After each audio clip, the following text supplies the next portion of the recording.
മലപ്പുറം ജില്ലയിൽ അനധികൃതമായി പ്രവർത്തിക്കുന്ന എല്ലാ ക്വാറികളും അടപ്പിക്കാൻ നിർദ്ദേശം. മന്ത്രി പി കെ കുഞ്ഞാലിക്കുട്ടിയാണ് ജില്ലാ കളക്ടർക്ക് നിർദ്ദേശം നൽകിയത്. പാണക്കാട് മണ്ണിടിച്ചിലിന് പിന്നാലെയാണ് നടപടി. വിവരങ്ങളുമായി ശിവദാസ് കന്മനം ചേരുകയാണ്. ശിവദാസ്, നിർണായകമായ ഒരു തീരുമാനത്തിലേക്കാണല്ലോ ഇപ്പോൾ മന്ത്രി പി കെ കുഞ്ഞാലിക്കുട്ടി നീങ്ങിയിരിക്കുന്നത്. എന്തൊക്കെ നിർദ്ദേശങ്ങളാണ് ഇപ്പോൾ ബന്ധപ്പെട്ട അധികൃതർക്ക് നൽകിയിരിക്കുന്നത്? എല്ലാ ക്വാറികളും അടപ്പിക്കാനാണോ നിർദ്ദേശം?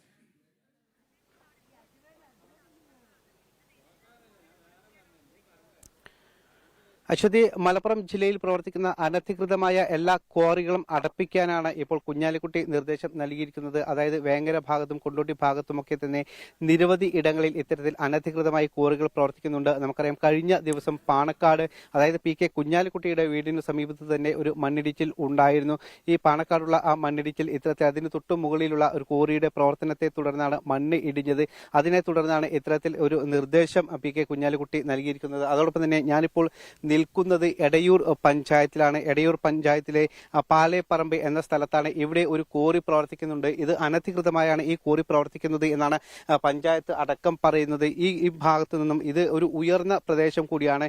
ഈ ഉയർന്ന പ്രദേശത്ത് നിന്നും മണ്ണ് എടുത്തും അതോടൊപ്പം തന്നെ കല്ല് വെട്ടിയുമെല്ലാം തന്നെ ഇപ്പോൾ തുടർച്ചയായി മണ്ണിടിച്ചിൽ നടന്നുകൊണ്ടിരിക്കുകയാണ്. അതായത് കഴിഞ്ഞ ദിവസങ്ങളിൽ പെയ്ത മഴയത്തൊക്കെ നമ്മൾ ഈ ദൃശ്യങ്ങളിൽ കാണാം, വലിയൊരു ഗർത്തം തന്നെ ഇവിടെ ആയിട്ടുണ്ട്. ഇതിന് തൊട്ടു താഴെ നിരവധി വീടുകൾ ഉണ്ട്. ഏകദേശം 60-ലേറെ വീടുകൾ ഇതിന് തൊട്ട് താഴെ തന്നെ ഉണ്ട്. 2 സ്ഥലങ്ങളിലായിട്ട് 60-ലേറെ വീടുകൾ ഉണ്ട്. ചേനാടൻ കുളമ്പ്, അതോടൊപ്പം തന്നെ വടക്കുംപുറം എന്നീ സ്ഥലങ്ങളിലായിട്ടാണ് ഈ വീടുകൾ ഉള്ളത്. ഈ വീടുകളിലേക്കൊക്കെയാണ് ഇത്തരത്തിൽ ഇവിടെ നിന്നും ഇനിയും മണ്ണെടുത്താൽ ആ വീടുകളിലേക്കാണ് എത്തുക.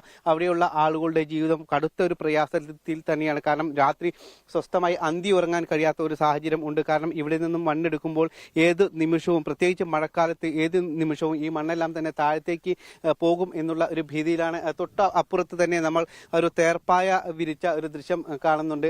അവിടെയെല്ലാം തന്നെ വലിയ വിള്ളലുകൾ വന്നിട്ടുണ്ട്. ആ വിള്ളലുകൾ ഇപ്പോൾ മറച്ചു വെച്ചിരിക്കുകയാണ്. അതിനു വേണ്ടിയിട്ടാണ് അത്തരത്തിലൊരു പായ കൊണ്ട് അത് മൂടിയിട്ടിരിക്കുന്നത്. ഇപ്പോൾ പ്രദേശവാസികളൊക്കെ തന്നെ ഇവിടെ നമ്മളോടൊപ്പം ചേരുന്നുണ്ട്. കാരണം ഇതിന് തൊട്ട് താഴെയുള്ള വീടുകളിൽ താമസിക്കുന്ന ആളുകളാണ്. അത് നിങ്ങൾ ഈ തൊട്ട് താഴെ വീടുകളിൽ താമസിക്കുമ്പോൾ ഇവിടെ മുകളിൽ മണ്ണെടുക്കുമ്പോൾ അത് വലിയൊരു ബുദ്ധിമുട്ട് നിങ്ങൾക്കുണ്ടാകുന്നില്ല? കാരണം പേടിയോടെ ജീവിക്കേണ്ട ഒരു സാഹചര്യമില്ലേ? എന്താണ് നിലവിലെ സാഹചര്യം? ഇപ്പൊ ഈ ടൈമിന് പറഞ്ഞാൽ ഞങ്ങളിപ്പോ രാത്രി കാലങ്ങളിലൊക്കെ വേറെ താമസിക്കാൻ പോവാണ്. നമ്മള് വീട്ടിൽ നിൽക്കാൻ പറ്റാത്തൊരു സിറ്റുവേഷനാണ് ഉള്ളത്. ഇപ്പൊ എത്രയും പെട്ടെന്ന് ഇതില് മണ്ണ് എടുക്കാനുള്ള ഒരു തീരുമാനം എന്തായാലും കണ്ടെത്തണം. നമുക്ക് ഭയങ്കര ബുദ്ധിമുട്ടുണ്ട്. മൂപ്പരിത് നമ്മളൊന്നും പറഞ്ഞത് കണക്കിലെടുക്കാതെയാണ് ഇതിന്ന് മണ്ണ് അങ്ങോട്ട് തട്ടിയിട്ടുള്ളത്. അപ്പോൾ മൂപ്പരോട് എന്ത് പറഞ്ഞാലും മൂപ്പർക്ക് യാതൊരു വിഷയമില്ല. മൂപ്പരെന്ത് പറഞ്ഞാലും ആൾ ഇങ്ങോട്ട് തട്ടിക്കയറാൻ അനാവശ്യപരമായിട്ട് ഓരോന്ന് പറയാം. ഇതൊക്കെ ഇപ്പോൾ ചെയ്യണത് നമ്മൾ പറഞ്ഞതിൽ യാതൊരു നിലയും വലിയ ഒരു കൽപ്പിക്കണില്ല. ഇങ്ങനെ ഒന്നും ആയ ശരിയാവില്ല. ഇതിനെന്തെങ്കിലും എത്രയും പെട്ടെന്നൊരു വീട്ടുകാരും പരാതി കൊടുത്തിട്ടില്ല. പരാതി ഞങ്ങൾ കൊടുത്തിട്ടൊന്നുമില്ല. ഇവിടുന്ന് പഞ്ചായത്തു നിന്നും വില്ലേജിൽ നിന്ന് അവിടുന്ന് ഇവിടുന്നൊക്കെ ആയിട്ട് ആള് വന്നിക്കണ്. സന്ദർശനം കാര്യങ്ങളൊക്കെ നടത്തി. അവർ പറഞ്ഞാണ് ഇവിടെ ഈ പായടല്. ഈ പായടലൊന്നും ഇപ്പൊ അതൊരു സൊല്യൂഷൻ അല്ല. അത് താൽക്കാലികമുള്ള ഒരു കണ്ണുപൊടി മാത്രമാണ്. അപ്പൊ ഇത് എത്രയും പെട്ടെന്ന് ഇതിനെന്തെങ്കിലും തീരുമാനം കണ്ടെത്തണം. ഇല്ലാതെ നമുക്ക് ഭയങ്കര അടങ്ങറാണ്. കഴിഞ്ഞ ദിവസങ്ങളിലൊക്കെ ഇവിടെ ഇങ്ങനെ മണ്ണ് ഇടിഞ്ഞിരുന്നല്ലോ അല്ലെ? അപ്പൊ അത് താഴത്തെ വീടുകളിലേക്ക് എത്തുന്ന സാഹചര്യമൊക്കെ ഇനിയും മഴ തുടരുകയാണെങ്കിൽ ഉണ്ടാകും. മഴ തുടരുകയാണെങ്കിൽ 100% ഉണ്ടാവും. അതിൽ യാതൊരു എക്സ്ക്യൂസും ഇല്ല. ഇപ്പൊ 4 ദിവസമായിട്ട് മഴ കമ്മിയായതുകൊണ്ടാണ് അവിടെ ആ ഇടിഞ്ഞ ഭാഗം അങ്ങനെ നിൽക്കുന്നത്. ഇനി മഴ തുടരുകയാണെന്നുണ്ടെങ്കിൽ ഇത് എന്തായാലും വീട് ഇട്ട് എന്തായാലും കയറും. അതിലൊരു സംശയമില്ല. അപ്പൊ എത്രയും പെട്ടെന്ന് ഇതിനെ നടപടി എടുക്കണം. അശ്വതി, ഇതാണ് നാട്ടുകാർ പറയുന്നത്. കാരണം ഇപ്പോൾ 2 ദിവസമായി മഴ അല്പം ശമനമുണ്ട്. അതുകൊണ്ട് തന്നെ ഇപ്പോൾ നിലവിൽ മണ്ണിടിഞ്ഞ ഭാഗം അങ്ങനെ നിൽക്കുന്നുണ്ട്. ഇനിയും മഴ തുടരുകയാണെങ്കിൽ ഈ ഭാഗത്തു നിന്നുള്ള മണ്ണും ഈ കുന്നും അടക്കം ഒലിച്ച് മണ്ണ് ഇടിഞ്ഞ് താഴേക്ക് വരും. ആ താഴെയുള്ള വീടുകളിലേക്കൊക്കെ മൂടിപ്പോകുന്ന ഒരു അവസ്ഥ വരെ ഉണ്ടാകാനുള്ള ഒരു സാധ്യതയും സാഹചര്യവും ഒക്കെ ഉണ്ട് എന്ന് തന്നെയാണ് ഈ നാട്ടുകാർ പറയുന്നത്. ഇവിടുത്തെ പ്രദേശവാസികൾ തന്നെയാണ്. അപ്പോൾ ഭീതിയോടെ തന്നെയാണ് അവർ ഈ ഭാഗങ്ങളിൽ കഴിയുന്നത്. ഇതിന് കൃത്യമായ ഒരു പരിഹാരം വേണം എന്നുള്ളതാണ് അവരുടെ പ്രധാനപ്പെട്ട ആവശ്യം. അശ്വതി, തീർച്ചയായും ശിവദാസ്, അങ്ങനെ തന്നെയാണ് മനസ്സിലാക്കേണ്ടത്. ഈ ക്വാറികളൊക്കെ അട്ടിമറിക്കാനുള്ള നീക്കം നടക്കുമ്പോഴും ഇതുപോലെയുള്ള നിരവധി പേർ വലിയ ആശങ്കയിലാണ്. ജീവനും കൈപ്പിടിച്ചാണ് അവിടെ ജീവിക്കുന്നത്.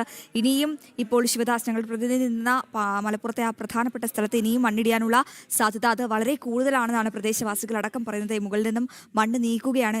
എന്നിരുന്നാൽ കൂടിയും ഇനി കനത്തൊരു മഴ പെയ്താൽ ഈ മുകളിലുള്ള മണ്ണെല്ലാം ഒലിച്ച് താഴേക്ക് കുത്തനെ വീഴുമെന്നുള്ള ഏറ്റവും പ്രധാനപ്പെട്ട പ്രതികരണമാണ് അവിടെ ഉള്ളവരൊക്കെ നൽകുന്നത്. ആശങ്കാജനകമായ സ്ഥിതിവിശേഷമാണ് അവിടെ രൂപപ്പെട്ടിരിക്കുന്നത്. ഏറ്റവും പ്രധാനപ്പെട്ട വിശദാംശങ്ങളാണ് ഞങ്ങളുടെ പ്രതിനിധി ശിവദാസ് കന്മനം പങ്കുവച്ചത്.